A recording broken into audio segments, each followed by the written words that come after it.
My name is Guy Raz, and I'm the host of the TED Radio Hour on NPR. I'm really interested in this idea of how you think about developing talent for the future. I mean, we know that it's really complicated to teach skills that might work in 5 years or 10 years or 15 years because we simply don't know what the technological needs will be in 5 or 10 or 15 years.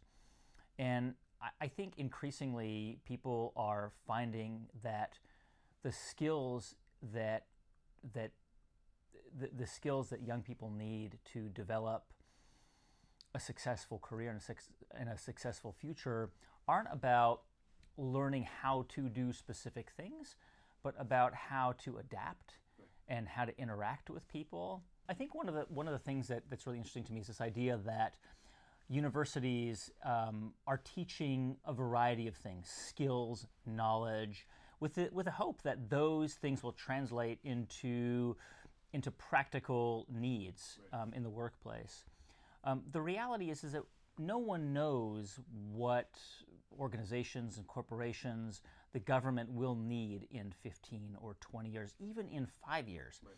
And so increasingly we're finding that knowledge and skills are important, but they're not really enough. I mean, the skills that people will need in the future are things like critical thinking, right, empathy, understanding how to navigate in a changing and a complex work environment, working among a really diverse group of people.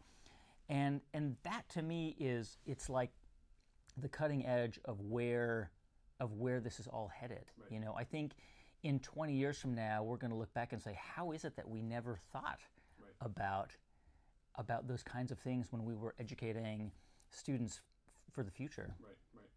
What's really crucial is to experiment and to prepare to fail, to try things that may not work. The reality is that nobody is teaching empathy or emotional intelligence or adaptability. Some students are learning those things intuitively. Some students grab elements of those important critical skills through a variety of things they're exposed to, whether it's friends or things in the classroom. But there really isn't a clear way that anybody has figured out how to teach students those really critical skills. I mean, you look at something like empathy, and we know that since 1979, there's been a pretty significant decline in measures of empathy among college students. And we have a variety of theories as to why that is. One of the biggest theories is that digital communication has replaced face-to-face communication and contact. So, I mean, the question is, could you actually teach emotional intelligence? Could you teach empathy? We're getting students today who are incredibly confident. They're incredibly self-assured. They're ready for the world. Those are important, for sure. But we also need students who have a level of humility and a real deep intellectual curiosity and a sense of empathy, a sense of being able to deal with a variety of people from different backgrounds and cultures and perspectives.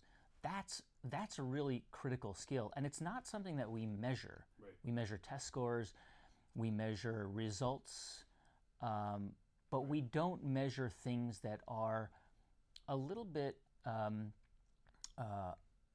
abstract. But those abstract things are turning out to be the most important skills and the most important measure for success. For the success of somebody's career and also prospects going down the road. I think there are two things that have really helped me in my career. One is adaptability, and the other one is intellectual curiosity. And it's not that I'm smarter than people around me. I'm not. I mean, I work with incredibly smart people. The fact of the matter is that I recognize that all these smart people around me have so much to teach me, and all of these things that I have been exposed to don't just make me better at what I do, but they're so interesting. They're so fascinating, and it's been such a gift to be able to go into work every day and say, what can I learn, and what can I learn about that I'm not naturally interested in, but that I'm curious about.